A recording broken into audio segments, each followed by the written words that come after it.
أعوذ بالله من الشيطان الرجيم بسم الله الرحمن الرحيم عما يتساءلون عن النبأ العظيم الذي هم فيه مختلفون كلا سيعلمون ثم كلا سيعلمون ألم نجعل الأرض مهادا والجبال أوتادا وخلقناكم أزواجا وجعلنا نومكم سباتا وجعلنا سراجا وهاجا وأنزلنا من المعصرات ماء ثجاجا لنخرج به حبا ونباتا وجنات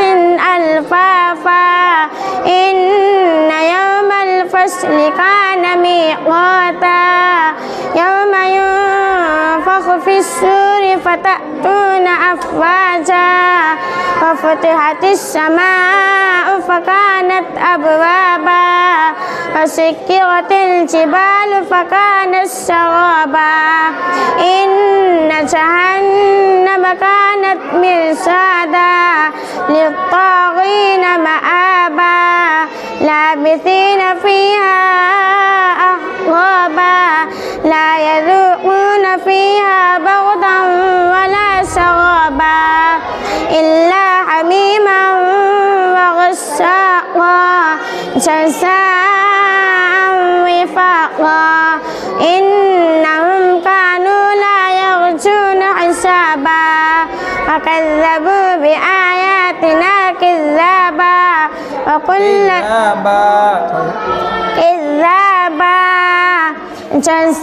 جزاء من ربك عطاء حسابا وكل شيء أحصيناه كتابا فذوقوا فلن نزيدكم إلا عذابا إن للمتقين مفازا حدائق وأعنابا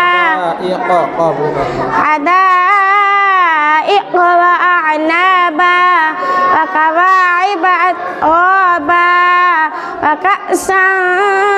دهاقا لا يسمعون فيها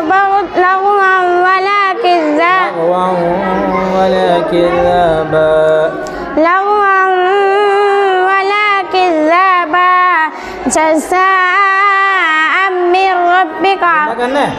جزاء من ربك عطاء حسابا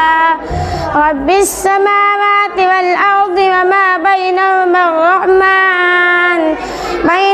الرحمن لا يملكون منه خطابا يوم يقوم الروح والملائكة صفا لا يتكلمون إلا من أذن له الرحمن وقال صوابا ذلك اليوم الحق فمن شاء اتخذ إلى ربه مآبا إن يوم الفصل إنا أنذرناكم عذابا قريبا يوم ينظر المرء ما قدمت يداه ويقول الكافر يا ليتني كنت ترابا صدق الله العظيم.